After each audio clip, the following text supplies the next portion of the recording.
walking through the Palisades and listening to this. I'm not emotional, but the combination of those sights, it was cinematic and breathtaking. Listening to that and looking at that, the moisture flew out of my face, and it actually touched me. It's wonderful music, period. We've come in to talk about your son and his music, but it's impossible to be in Santa Monica and just smell the air and look around and not think of first responders and not be touched by what's happened here. I lived here for 37 years. Yeah. Raised all our kids here. They were all born here. They all went to school here. The last place we had was right on the border with Ventura County and LA County. Mm-hmm. But we lived in Sherman Oaks, Tarzana, Encino, Pasadena. We lived in Malibu. There's fires every year. This was the first really big one we were watching from afar, not living here, knowing all the areas that it was hitting and everything. It was just very hard to watch that. And we're constantly in touch with the LAF Fire Department Foundation.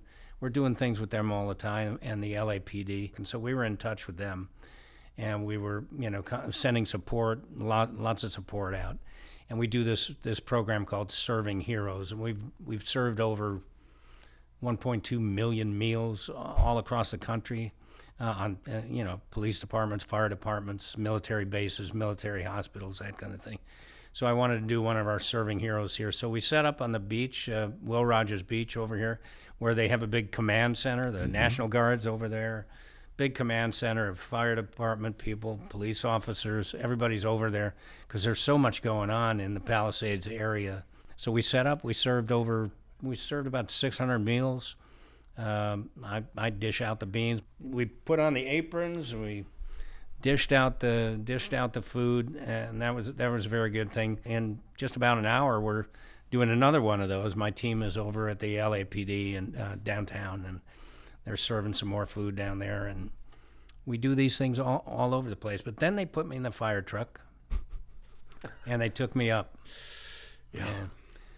So they took me up to see what was going on, and I don't know if have you been up there? Have you been through there, Mike? It's just hard to fathom, What do you reckon is more nourishing?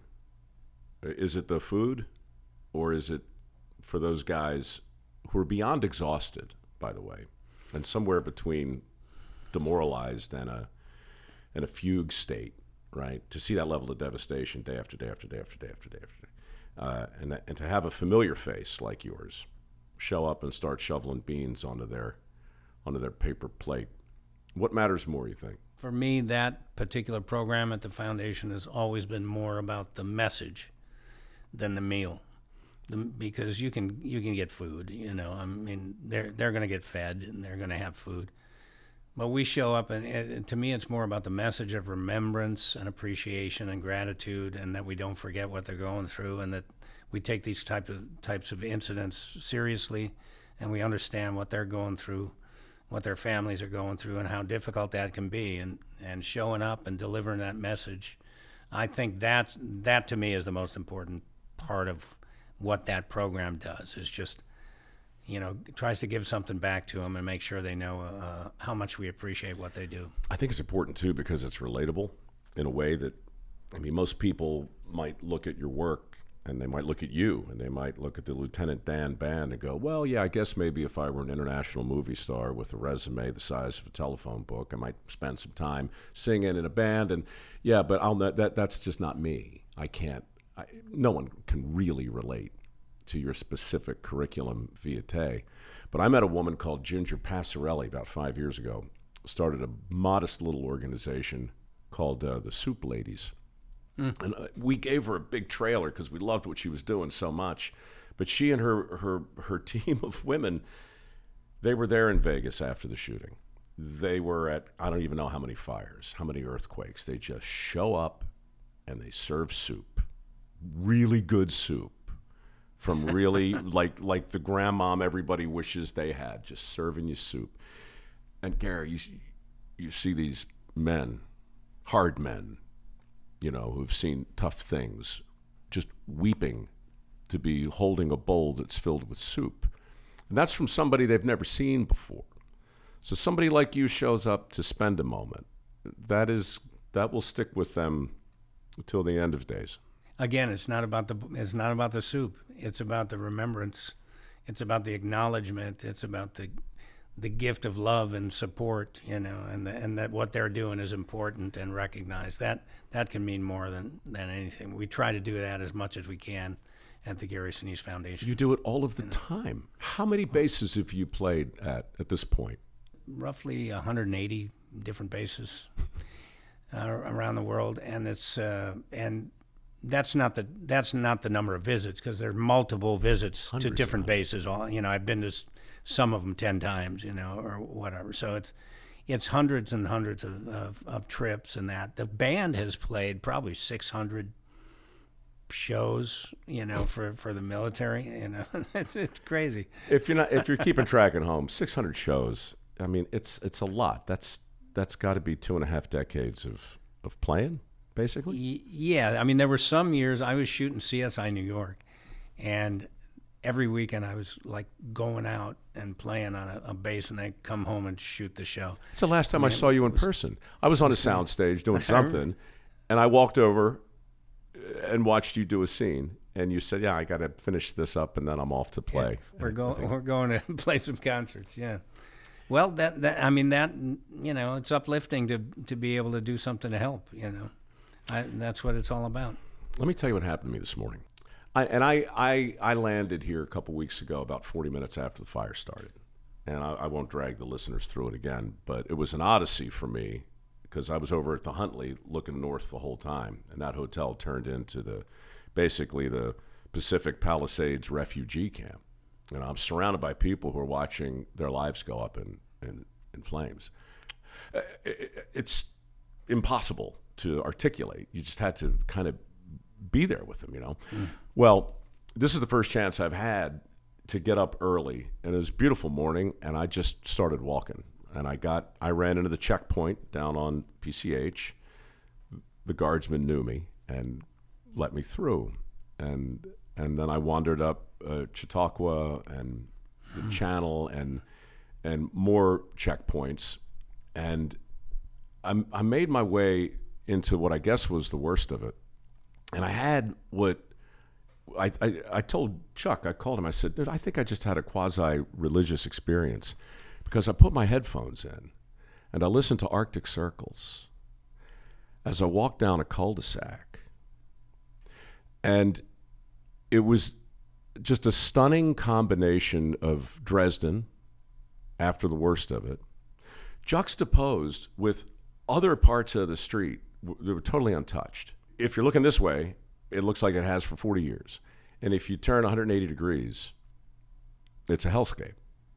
And as I'm walking through this, I'm listening to what I think is, well, you'll tell me, but certainly one of your son's most inspired works. It's so beautiful and mournful and hopeful. And the video that we're looking at right now is on YouTube, and I think this captured the day it was recorded. Yes, you're right, Mike. This is the recording session at Sunset Sound. Yeah. In Hollywood. So many. I mean, it's an amazing studio. So many just great artists have recorded in there. Next thing, in a second, you'll see me come in with Mac to the members of the orchestra that are sitting there getting ready to play his piece, and I had no idea. There he is. I had no idea what I was going to hear that day because he was keeping it a secret. He didn't share any of it with me of what he was working on. Chuck, pause this a quick sec. Just so the viewer understands, your son is, at this point, where are we in real time or in recorded time? So this is July of 2023. He died January 5th, 2024. So this is just, 5 or 6 months before he passed away. And he's dealing with a very rare form of cancer, like 300-400 people get it a year? It's called chordoma, yeah. Maybe 300 people in the U.S. per year are diagnosed with it. It starts in the spine and they can, about 70% of the time, they'll take that tumor out, either up here or at the base of the spine, and they'll be able to remove it, and they get it all. It's cured. 30% of the time, it metastasizes and spreads, and that's what happened to Mac. And when it does that you're talking about maybe 90 people per year that are dealing with what he had. So, of course, there's no pharmaceutical companies that are focused on, drugs, developing drugs that are going to fight that kind of thing. So you're really just trying different cancer drugs, and you're trying radiation at that point and all of that. And that's what we did for about 5.5 years. So music's his life. He's always been writing, and you have no idea what you're walking into. Chuck, can you scrub forward to when it starts playing? Yeah. That's Mac. So you'll see him there in the wheelchair. The cancer disabled him. He's paralyzed kind of from the chest down. He could move his arms. Yeah. Couldn't move his fingers on his right hand. He had a tumor over here on his left shoulder that fractured his shoulder. But he could move his arm up and down. He could use these fingers. So, now, is this Oliver? That's Oliver Schnee, Mac's buddy from college. And they teamed up, and Oliver helped Mac finish the piece. It was Arctic Circles is something he wrote over 10 years ago in college. And he never finished it. And so they teamed up, and Oliver helped him finish it. And they went to work on it, and we're in the studio July 17th, 2023. And this is the piece here.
I think maybe the sensible thing to do is encourage people to go and really just take 5 minutes and let it wash over you. I'm not even sure what to ask you about primarily, because the music itself speaks for itself. But in this video, we're seeing a dad watch his son's work brought to life in front of him for the first time. Gary, it's impossibly cinematic, and it's impossibly poignant. Yeah, it's emotional. You're seeing me hear this for the first time.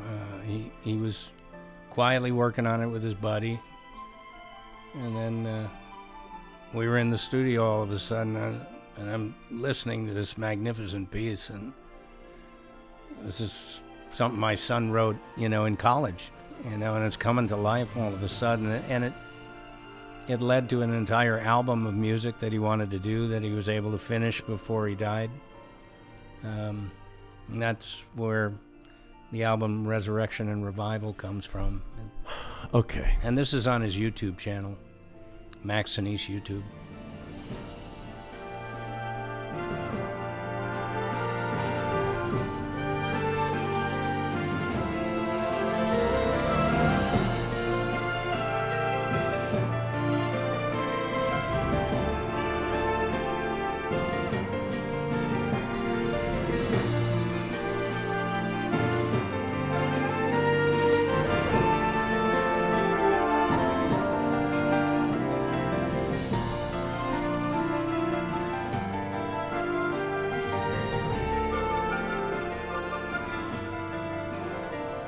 Do you hear this in your head now, more or less all of the time?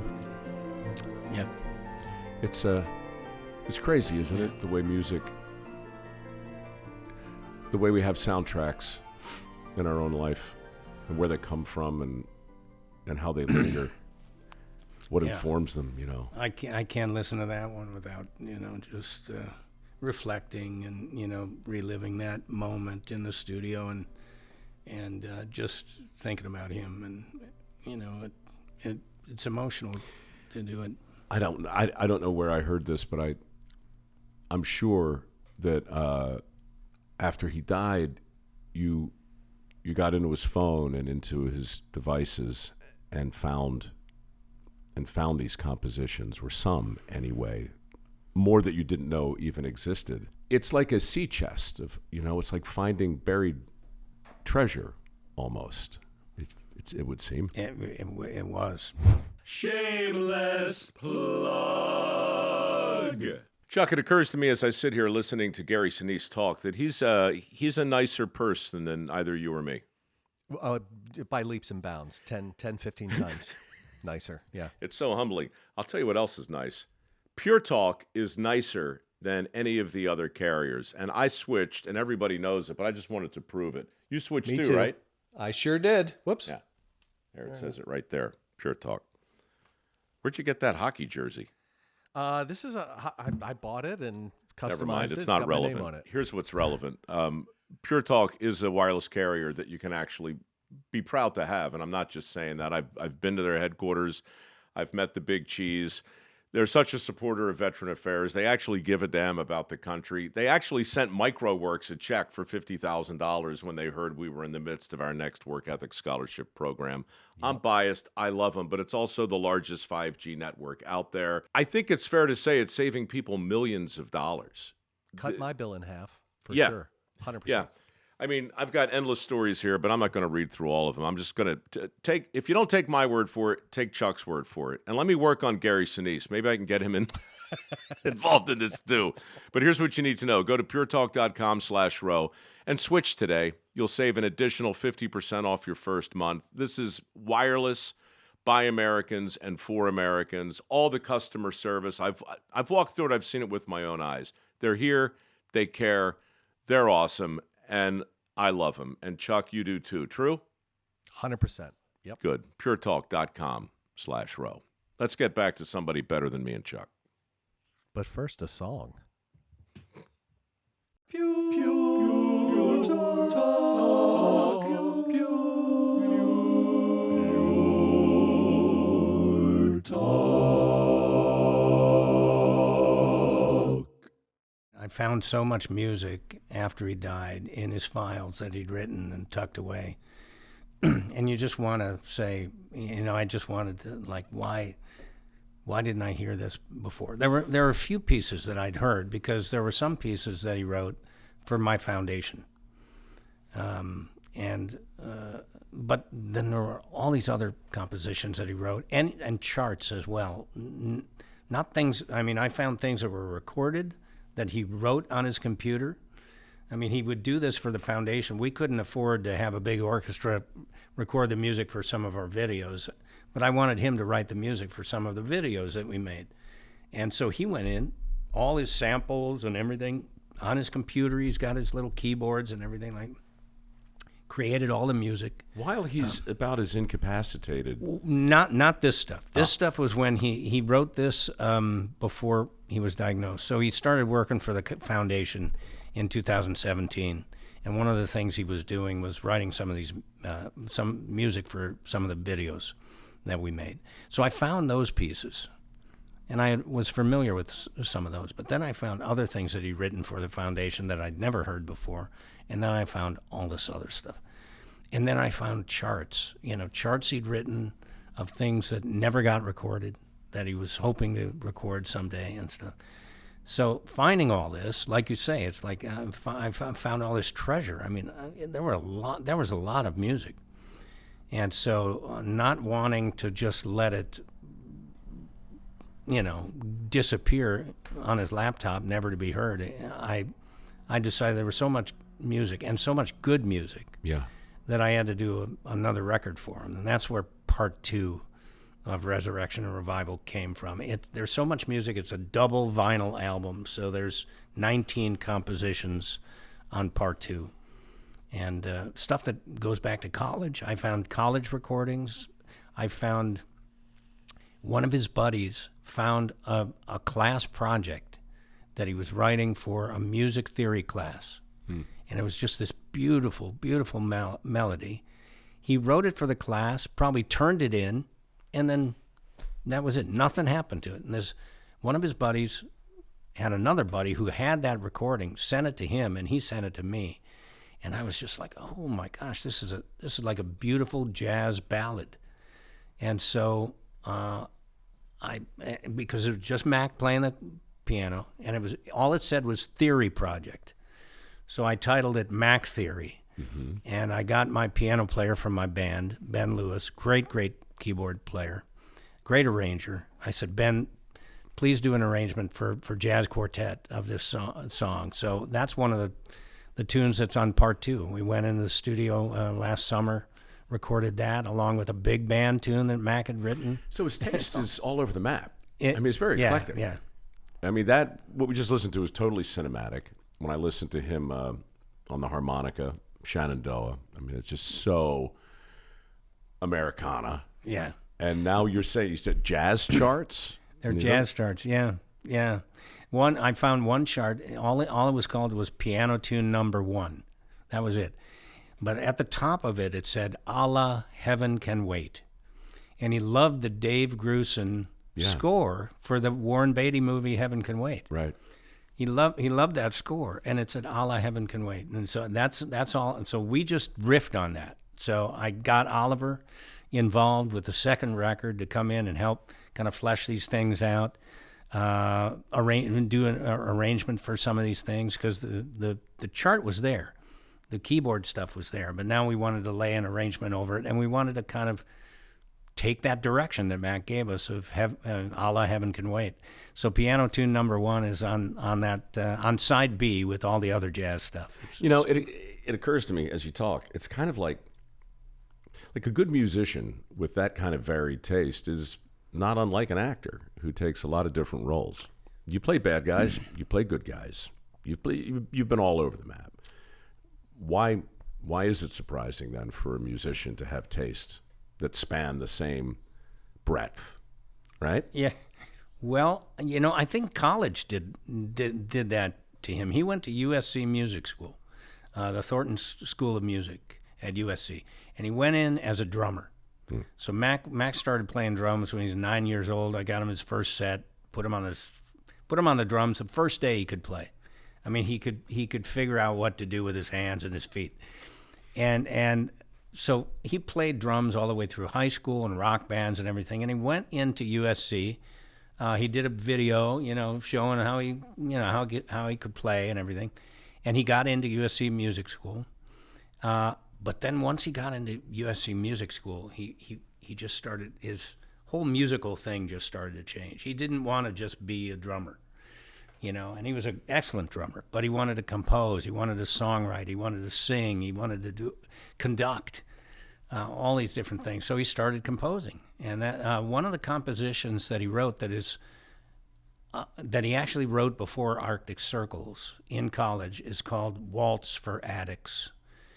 And they made an animated short film out of it in college. But he wrote this piece, beautiful, haunting melody. It's on part 2 of Resurrection and Revival. And he wrote that, and I heard it, and I was just knocked out by it.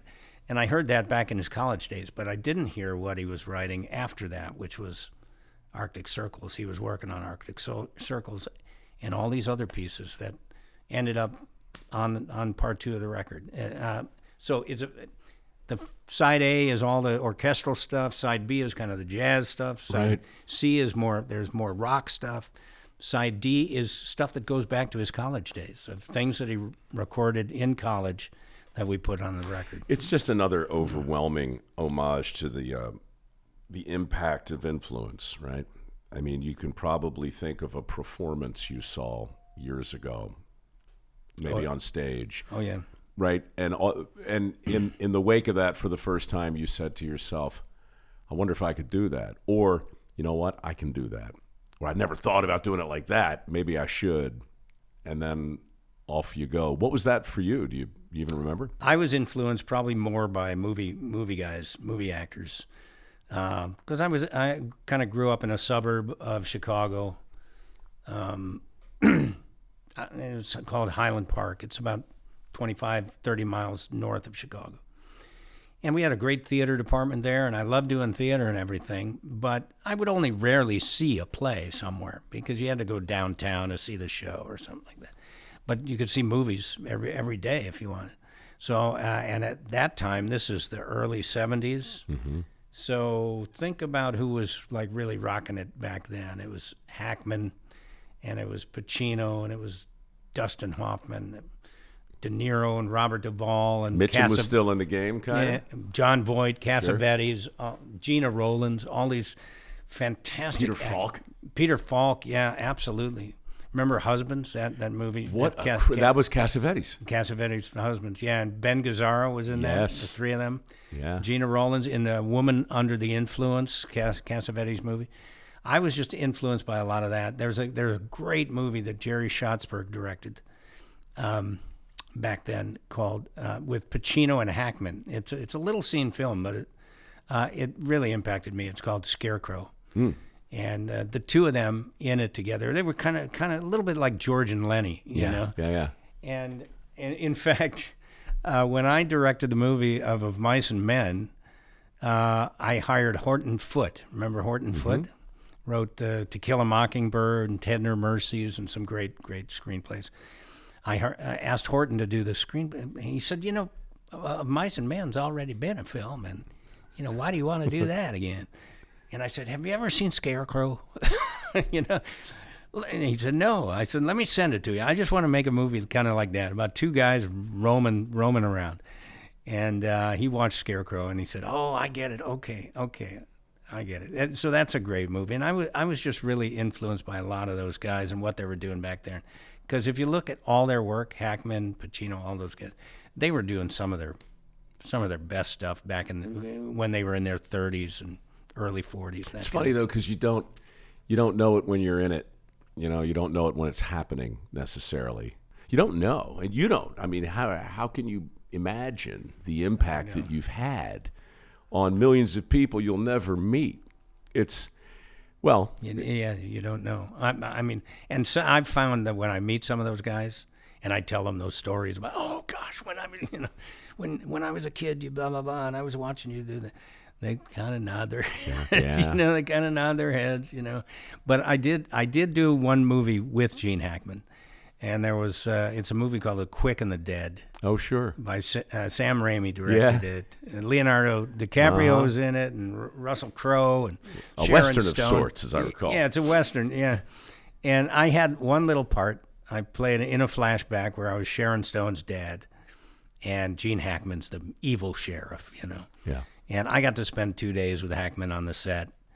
And it was just a little bit later, I was doing One Flew Over the Cuckoo's Nest on stage in Chicago, and then we moved it to Broadway.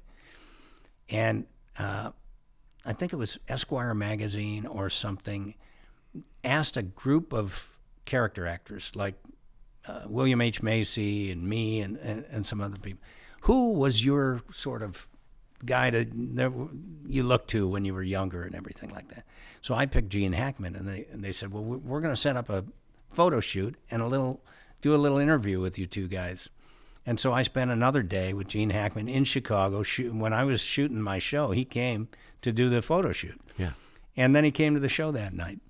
So I got to spend a little bit of time with Gene Hackman, and he was always very, very nice when I would talk to him about his old stuff and everything, The Conversation. Remember The Conversation? I mean, there's so many great things. French Connection. Yeah, French Connection. So much good stuff. And Nicholson was another one, I watched all his stuff. And, I look back, at what they were doing back then and how they inspired a whole generation of young actors like me. And, you mentioned now there's younger actors that are, maybe wondering, maybe saw me on stage or something like that. Occasionally, I'll see somebody like that. Well, you think of, who have we had on this podcast? Scott Mann, right? Yeah. So here's Scott Mann. I think didn't I hook you guys up with Scott? You hooked us up, man. Yeah, you did. And then he's a good man. Scott Mann's a good man. He's been on twice. He's been on twice. And the second time, he was sitting right where you're sitting, and the son of a gun really put the arm on me and talked me in, like bullied me into writing the foreword for his book, which I did. I was happy to do. And really, I blame you. This is all your fault. You did it. You wound up going to his play. You saw a thing. You encouraged him in a way that changed his life. It just changed his life. And you didn't really do it through acting or through music.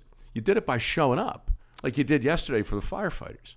You're at a point in your life, Gary, and it's really the thing that I'm most interested in talking to you about is just the power of showing up and what you can do with your presence. You don't have to really say anything.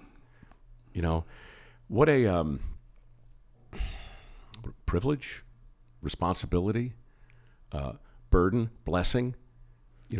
What is it to walk around knowing that people are, I'm not just blowing sunshine. I mean this. For me, when I got really lucky years ago and Dirty Jobs became a thing, I knew I ought to do something outside of the show and myself.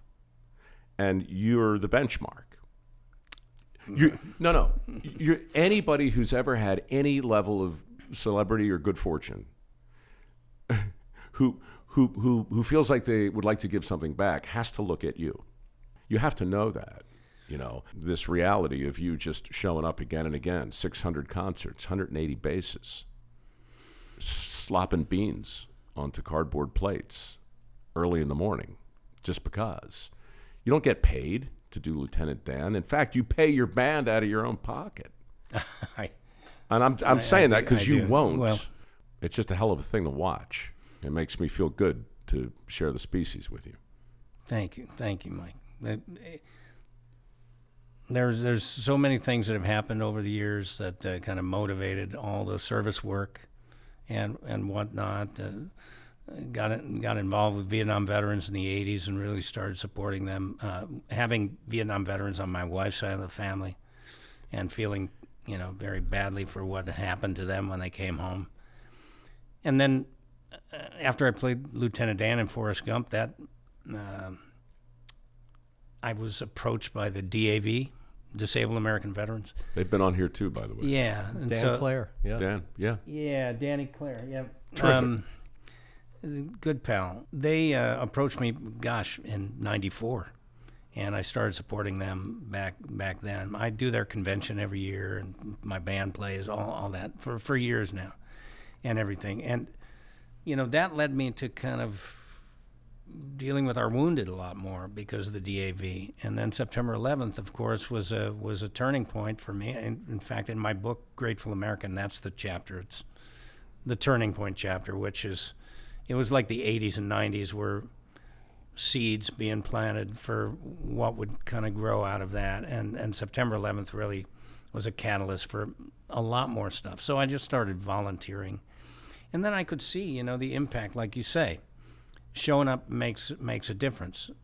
Going to the war zones and shaking hands and doing all that stuff, it can make a difference. And I could see that was the case. So it just made me want to kind of go do it again and then go do it again.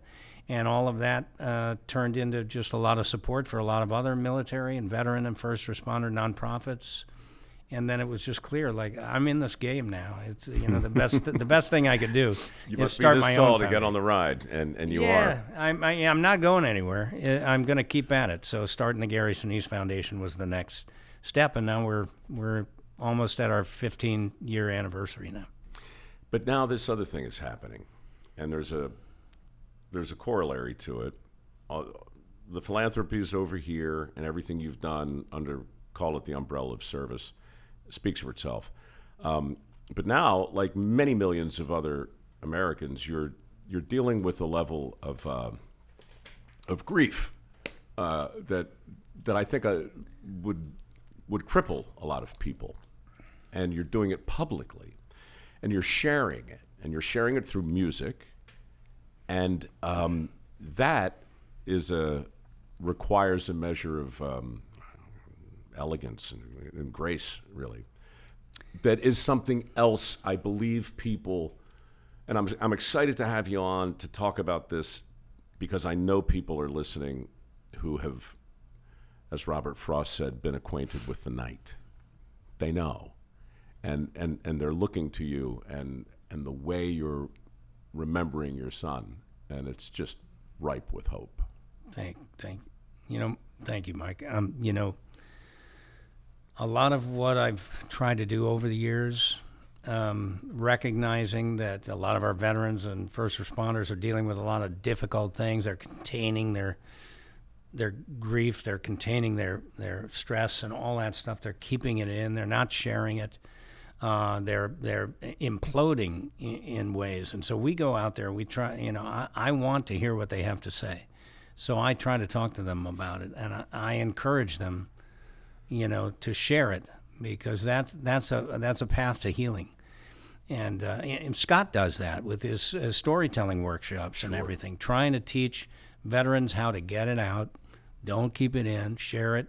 Let people know what you've been through and how you're dealing with it, because sharing that story can help one heal. It's certainly done that for me, and I've been trying to get veterans to do that for years. So I would be kind of a hypocrite if I just kept everything in, didn't share. I'm going through a lot of emotional stuff. Our whole family is. I mean, a drop of a hat, I'll just get all choked up. Sure. and all of that. And anyone who's going through a very, very close loss, especially I guess the loss of a child like that, that can be very, very hard. And so, as I've encouraged others to kind of don't keep that in, share it, share those things. We don't want people doing bad things to themselves because they didn't talk about what they were going through. And I know it's been helpful for me to share the story of our son, to talk about Mac. He was a wonderful guy, and to share some of the gifts that he left us.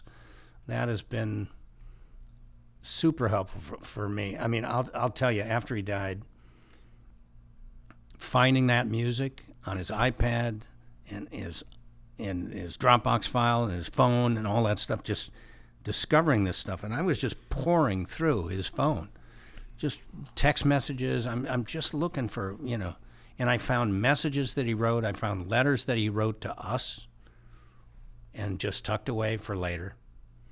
Things that he wanted us to have if something happened to him. Things he wanted you to find. Yeah. Had he wanted to give them to you, he would have given them to you. He wanted you to find them. He did. He knew you were going to go looking. And videos that he made, talking into the camera. And these are things that he was doing in his hospital bed, in the quiet of the night. He would be, his hours were like, he'd be up till midnight or 1 in the morning. And, after we go to bed, he's up for another 2 or 3 hours. And that was his sort of quiet time to play his harmonica, to read his Bible, to make videos, to write, all that, to make music. And he was doing all that. And then I discovered a lot of these things that I know he put down because he wanted us to have. I'm not sure about the music. I think some of the music he had written it so long ago that he kind of forgot about it and he never shared it. But finding it, I mean, now my band is doing a song that he wrote as a sophomore in college. And it's such a beautiful piece that features violin. It's an instrumental. It's called Angel's Theme.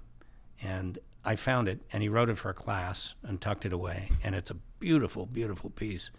And so I gave it to my band. I said, we're learning this song, and now we do it. And I kind of tell the story of Mac, share the message of the album. Angel's Theme is actually on part 2.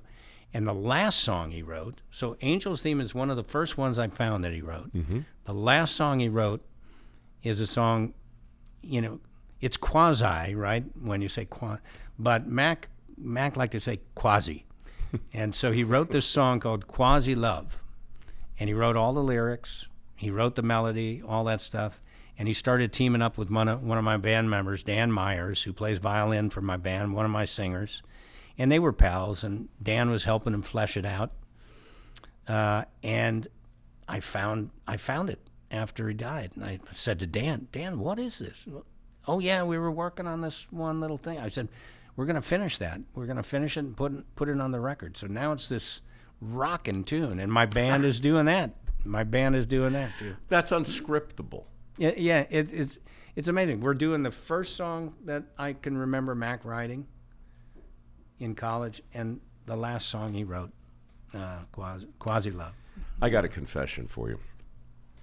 I mean, I've known you for a while. Certainly admired you a bunch, and I knew what your son was going through. And when he died, my heart broke for you. And then when the album came out, if I'm being honest, I thought to myself, you know what? It doesn't matter how good it is or how good it isn't. C minus, C plus, B minus. It doesn't matter because it's all so real and beautiful. I was so stunned to hear how good it actually is. And forgive me for just saying it like that, but I know, you know what I mean? There's so many ways to manage expectations. Sure, I know. I know what you're saying. There's so many ways. Is this a father who just, right? Yeah. And is this my friend Gary, who I admire so much that I'm not even going to be able to listen to his son's work objectively? I'm going to say I love it no matter what. There, right. But brother, walking through the Palisades and listening to this was. I'm not emotional, but the combination of those sights, it was cinematic and breathtaking. Listening to that and looking at that, the moisture flew out of my face, and it actually touched me. It's wonderful music, period. Shameless plug. A couple of quick shameless plugs, if you'll indulge me. First of all, regarding Mac's music, we've been talking a lot about it. And Chuck, just make sure people understand now where they can go listen to it. So we're 100% flat on that. Yeah, in the description, you will see links, 3 separate links to each of the songs that we play here. And in fact, we're going to play a song called The Rise at the very end of this episode. But you can click those links and check out the YouTube videos and see Mac and Gary, in the performance of these. Yeah, it's an amazing composition. Please stick around and listen to it. If you have an opportunity to enjoy some Noble Tennessee whiskey while you're listening, and it will actually enhance the experience. Noblespirits.com is where you go to get that. Mm-hmm. This has been a great fundraiser for MicroWorks. We're giving away $2.5 million this month in work ethic scholarships at microworks.org/scholarship. That's a lot to throw at you, but the headline is stick around till the end and you'll hear something truly beautiful. Thank you. Back to the conversation. Soon may the noblemen come to bring a bottle for everyone. One day when the waiting is done, we'll take a drink and go. I'm so touched that you did that, Mike. I mean, that was a piece of music you were listening to when you went up there to see that for the first time. It wasn't my plan. I went there because I felt like I needed to see it. And then I knew you were coming in, so I thought, well, I should listen to something. And so I literally had to sit down on the curb as I listened to that, staring into this devastation. But right behind me are all those homes that are still standing. So there's the hope. And it's like two sides of the same coin. And those are difficult ideas to articulate. That's why we have music. Like the right song, the right tune, the right time, the right composition. It can change your whole deal. Yeah, and stay with you forever. I mean, how many songs are they're just in your memory bank, And it takes you hear it, and you're right back at that moment where you first heard it. Think about the tunes you guys play, right? You're an audience band. You're a cover band. You play music that immediately transports people to probably the place first time they heard fill in the blank. You play what people want to hear. We do. It's a variety show. for sure. You know, I didn't start the band to be a songwriter or anything like that. I play bass with this band when we play, and the only time I play it is if I have to learn something that we're gonna do. So I don't pick up the bass. It's not something I do for a living. It's for the mission. It's to see the faces of the people kind of light up and have a good time. And so we play nothing but hits. And it's a killer show. I mean, there's really a lot of great songs. The band is really, really great. And we played now, gosh, the first military base we played on at was Great Lakes Naval Base in North Chicago. November 2003. 2004, we went on our first USO tour, and I've done like 100 USO tours or something like that since then. But that was our first. We went to Diego Garcia, way down in the middle of the Indian Ocean. It's hard to get to. And then we went over to Singapore. We did a show at the Navy base there, and then we went to Korea for 3 shows. And that was our first overseas tour. Now we've done, like I said, I mean, hundreds of shows. Many, many trips. We're going on a 3-show trip, and we get to play Mac's songs. I mean, we're playing both those songs. It's incredible. I wonder who's getting more out of this, you or the audience. Well, I get a lot out of it because it's part of the mission. You know, I'm not like taking jobs at, you know, club jobs or stuff like that. The band is there for the mission of supporting the men and women who serve our country. And so I do fundraisers with it. You know, I go to military bases, military hospitals, all that kind of stuff. And I get a lot out of that, just seeing what joy can bring. And I love playing, and it's my release these days. It's the way I kind of relax and. Well, there's no better word to put after mission than accomplished. And you've been accomplishing the mission. Every time you do it, you just put another bow on it. I want to ask you something I wonder if anybody's asked you before. Oliver Schnee. And, you know, his name pops up a lot in sometimes kind of a tertiary way, but it just, when you mentioned him before, it just made me think about the importance and the power of friendship, and a friend who reaches back over a few years to, you know, reconnect the dots in some way. Tell me about Oliver and his relationship with your son. I think there was kind of a God thing going on in 2023, because Mac, in February of 23, he said to me, and he's, as much as you don't want to admit it, I could see that Mac was not getting better, right? I mean, we tried 25 different drugs. He'd had multiple surgeries. He was paralyzed from the chest down. You could see tumors on his nose, on his chest and everything. They're not getting smaller. You know, we're trying a drug. The doctor asked me, how are those visuals? Does it look smaller? No, it doesn't. So we could see, and and Mac was very realistic, you know, and very practical, and very kind of accepting. He was just an amazing, gracious, kind of courage under fire kind of guy, and you never heard him complaining about what was going on.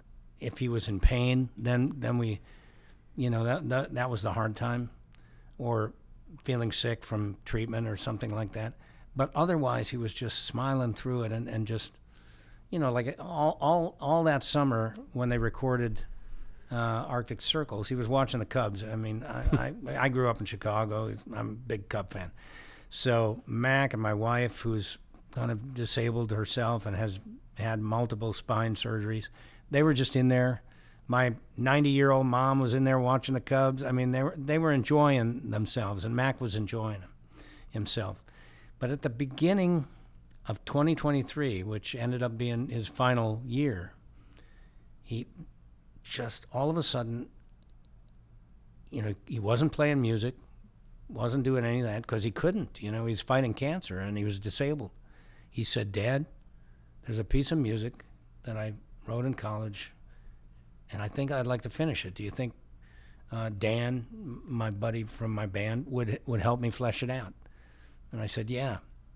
And so, he contacted Dan. We had a gig in California right near our house. So Dan came out a day early. They started working on it together. Then he got together with my keyboard player, and Mac would send him all the music, and then he'd play it and record it and send it back to Mac, and he'd make notes. And then out of the blue, probably about April or so of 2023, Mac gets a text from his old college buddy, Oliver Schnee. And Oliver had tried to send him some texts here and there over the years, but he never heard back. But this time Mac wrote back to him. And Oliver said, "Great, let's get together." They were buddies in college. They went to Disneyland, and they did all kinds of stuff together. They weren't in the same sort of classes because Oliver was working kind of on composing and orchestral stuff. Mac was in the pop program, so he was doing a lot of drumming and rock music and stuff. But Mac was always very eager to visit other things, and so him and Oliver really hit it off. And so they reconnected, and Oliver said, "Great, why don't we meet at this restaurant?" And Mac said, "Well, I guess you don't know. I can't walk, and I'm kind of confined. Can you come over here to the house?" So Oliver came over. They reconnected and everything. Oliver said, "What about music? Tell me what you're doing." He said, and Mac said, "Well, actually, there's a piece I wrote in college that I'm trying to flesh out again." And Oliver said, "Great, can I hear it?" And so Mac gave him one of the tapes that my piano player had recorded for Mac. Oliver called up Mac and said, "This is fantastic. Can I help you finish it?" And so they went to work on it, and this is probably June, May, June of 2023. By July 17th, they were in the studio with an orchestra, Mac financing the whole thing out of his pocket. He asked me, "Dad, do you think I should do this?" And I said, "Absolutely. You've got the money."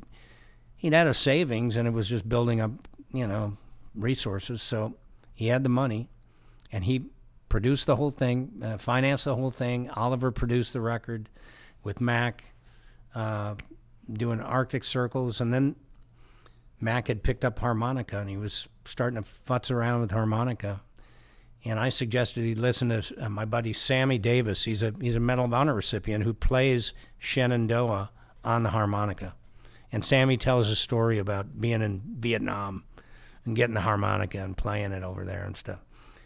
And so I gave him a recording of Sammy.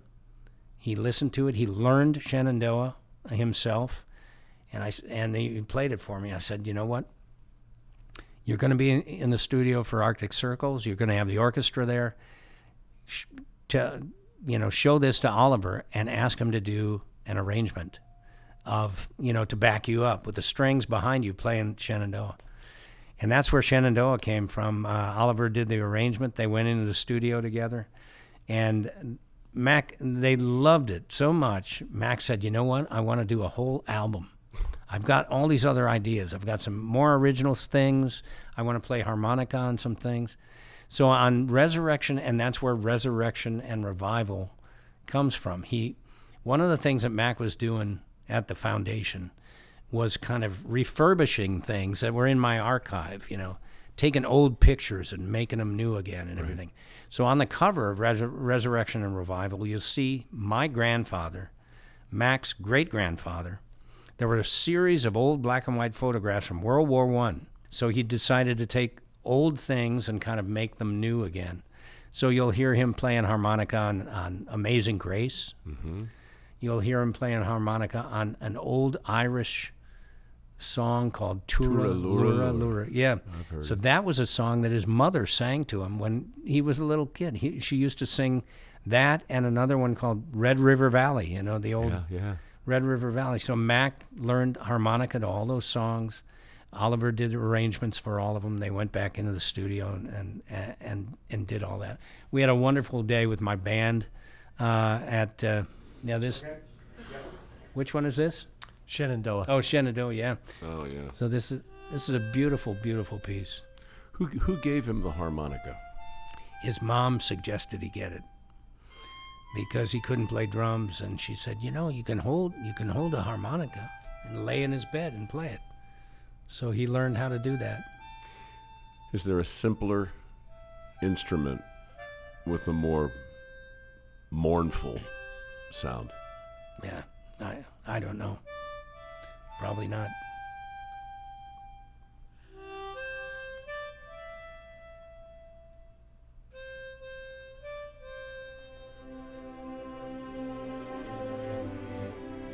Oh, jeez, Gary.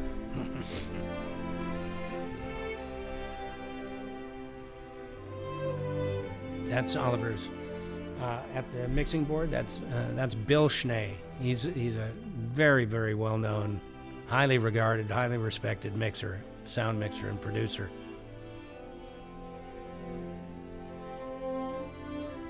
That's my mom. Oh my gosh. Oh, come on. It's something.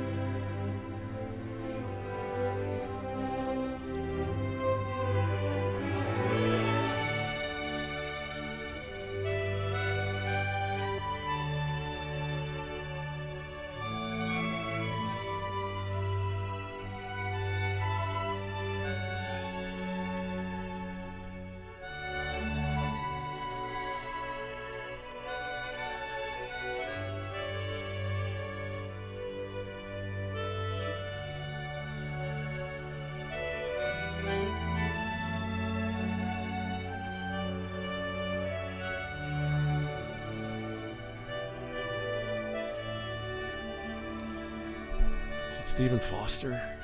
Who wrote that? Who wrote the original? Do we know? Shenandoah. Might have been Foster. It's impossibly haunting and beautiful and poignant and all of it.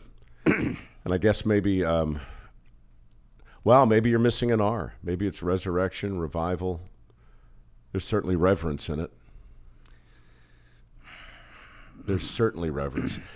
And, you know, I'm thinking of Oliver still, man. The guy revived a friendship out of the blue, not knowing the deal your son had drawn. Just reaches out. Hey, man, imagine reaching out just casually to see what's up and learning that this guy you haven't talked to in nearly a decade is in a chair and then dropping what you're doing and coming to see him. Showing up. Oliver showed up, man. Well, they were pals. They just hadn't seen each other for quite a while. Oliver was aware that Mac was going through a cancer thing, but not to the extent that it had disabled Mac the way it had.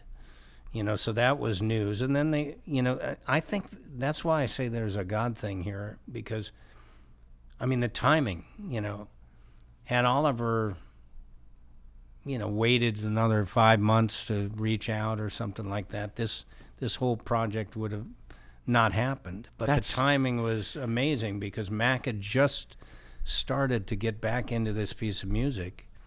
And then out of the blue, his old buddy contacted him, and it was just a beautiful, beautiful thing. And the days in the studios were just wonderful. And the days that Mac was in the studios, you can see him just really, I mean, he's in his element again. You know, he's back doing his music, and he's seeing some of these orchestral pieces come to life, you know, in a way that he'd envisioned maybe years ago, but never had fully realized until that moment. Maybe you're not a movie star. Maybe you're not a musician. Maybe you don't have a podcast. Maybe you don't pop up on the TV, but I bet you remember somebody from the old days who you were close to, you haven't talked to in a while. Give them a call. Send him a text. See what's up. See where it leads. See what happens when you show up. You never know. Yeah. Well, from a guy who's been showing up his whole life, man, I'm so glad you came by and spent some time. I'm impressed as always, and just grateful to have found your boy's music. Last question. What's the most important thing you learned from him? Don't take those precious moments for granted, And we all do, because we're just living our lives and going through, and then next thing you know, you realize you can't talk to somebody anymore. I remember those final days in the hospital. I spent many hours with Mac in the hospital, sleeping on the chair next to him. And we had to take him to the. Can I tell one story about that final week? We had there were some videos from the record. Those videos were done that you just showed. Those were done at Sunset Sound in Hollywood. But then we moved to Nashville in September of 2023, and Mac was back in the studio with Oliver and my band and an orchestra back in November of 2023, doing the other music, as I mentioned, Red River Valley and some Amazing Grace. Mm-hmm. Some other originals, one called Cloud Surfing, another one called Penguin Dance. Mm-hmm. Those are all on the first record. We're back in the studio. And in December, toward the end of December, the videos from those sessions, the November sessions, were all ready. And so I think it was November 28th, or December 28th, right after Christmas. Oliver and his mom and dad came over, some of the other people that had worked on the record, and we had a viewing party where we had food, and we brought Mac out. He was going through some pain. He was starting to struggle a bit more. But we all watched the new videos. This is on December 28th. On December 30th, I had to call the ambulance. So he saw all the music. The music is going to press. Now we're going to make the vinyls. Max said, let's make 100 vinyls, Dad, and if we ever sell any, the proceeds can go to the foundation. He just wanted to have something to give to people. Yeah. And he goes in the hospital December 30th. I'm in the hospital with him. I'm staying with him. Things were getting harder. And then all of a sudden, I couldn't talk to him.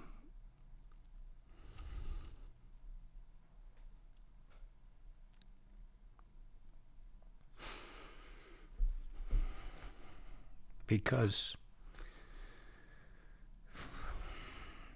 he wasn't able to talk anymore. He was, he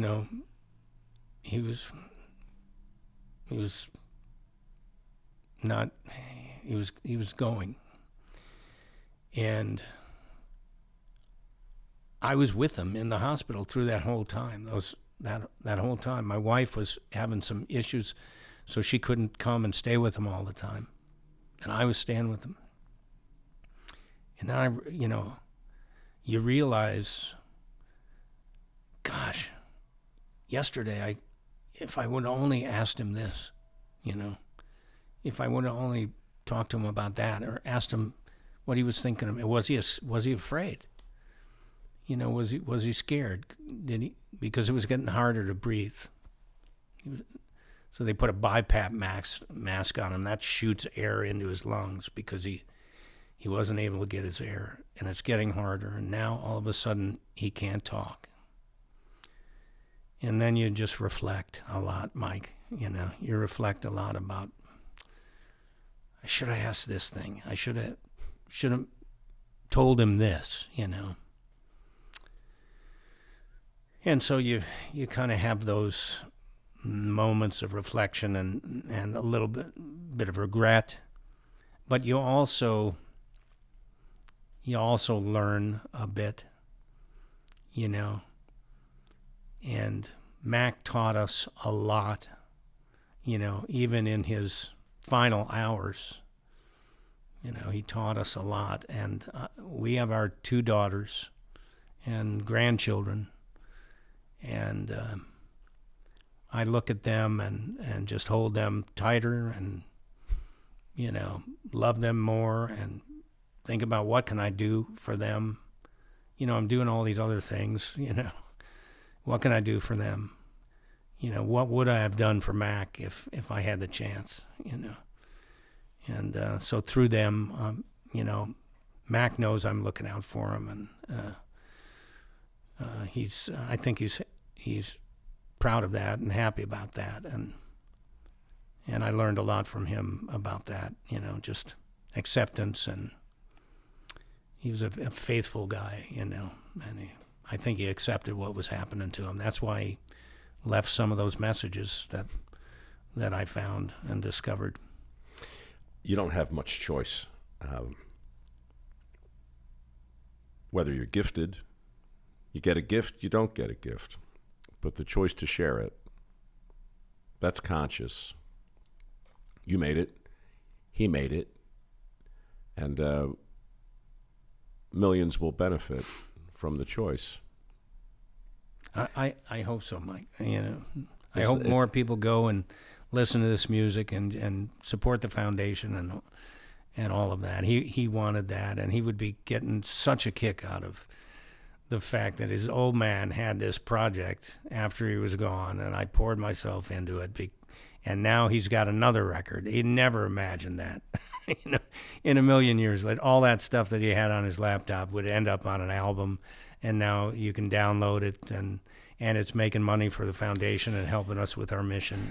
He never imagined that. It's a miraculous time that we're living in, that all of that can happen technically. Yeah. Where do people go to watch, listen, and buy? Yeah, Mac Sinise YouTube is where you can see the videos. We'll at some point, we'll probably have, there you go, we'll probably have some other videos up. And then to purchase the vinyl record, which, I mean, it's kind of amazing. The first vinyl record has sold almost 5,000 copies of the vinyl record. That's terrific. The first one. And the second one is over 1,000 right now, and we just put it on sale. So you can get those vinyl records if you got a record player. Even if you don't, they're great collector's items. Yeah. There's a bunch of stuff I wrote in them, and there's stuff that some of the other musicians that are on the record wrote. You can get that at GarySiniseFoundation.org. You can see the stories about Mac right there on the homepage, and then you can download on iTunes, Spotify, all those things. Resurrection and Revival, Mac Sinise, Resurrection and Revival, and also Resurrection and Revival Part 2. Also on your site is a piece. You sent me the piece, actually. You wrote this thing, and you sent me a copy of it. I guess it was maybe a year ago, and it's on the site now. You're right, Mike. About 6 weeks after Mac died, yeah, I just, people didn't really know. I mean, people didn't know that we were going through this. No. We didn't talk about it publicly or anything. It was only family, friends, close associates that really knew what we were dealing with the past 6 years. But we have a lot of loyal donors at the Gary Sinise Foundation. Luckily, there is a foundation that's dedicated to finding a cure for chordoma called the Chordoma Foundation, and we had raised some money there. So we had some donors at the Chordoma Foundation. Yeah, that's the piece right there. It's on the homepage at the Gary Sinise Foundation.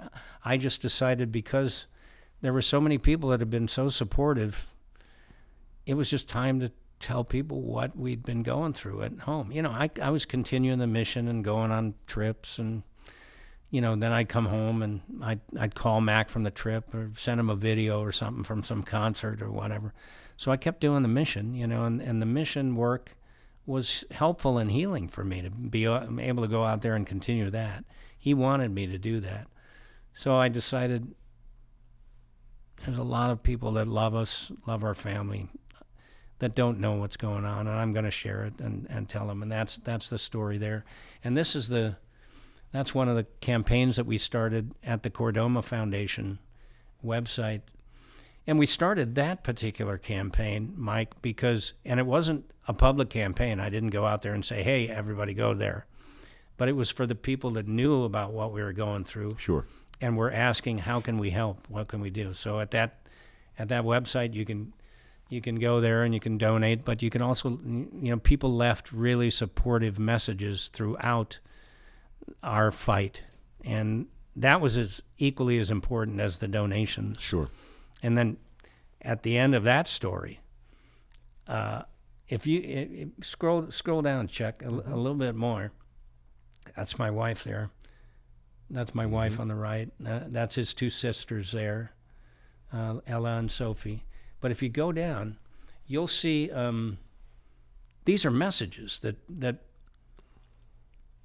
these are messages that some of us put. But if you scroll down more, there are thousands of messages here of people that wrote in supportive, loving, kind, sympathetic, empathetic words over and over and over. I mean, literally, there's thousands. It just keeps going. Good grief. Yeah. And that support that we received throughout this whole thing after losing Mac was, I can't put a price on it. I can't undervalue it at all. It's hard to contemplate. I mean, it just keeps going. And people are still writing in and sending messages there. Isn't it something? It's beautiful. Maybe it's a movie, maybe it's a play, maybe it's a composition, maybe it's just the story of your life. If you're willing to share it, it's an inspirational story. It's transformative music. I don't care what you think of Gary Sinise as an actor. Go listen to the music. It's so good.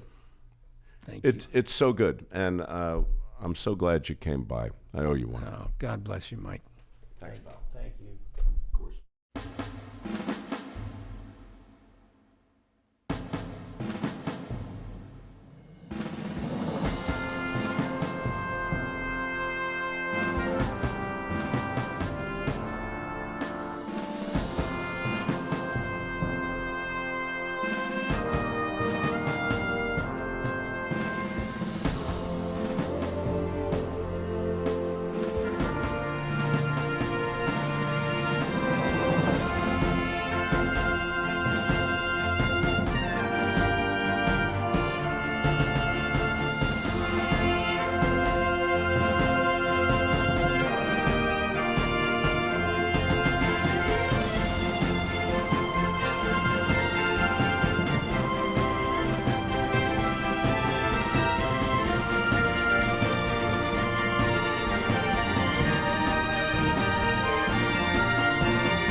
If you like what you heard, And even if you don't, won't you please, pretty please, subscribe.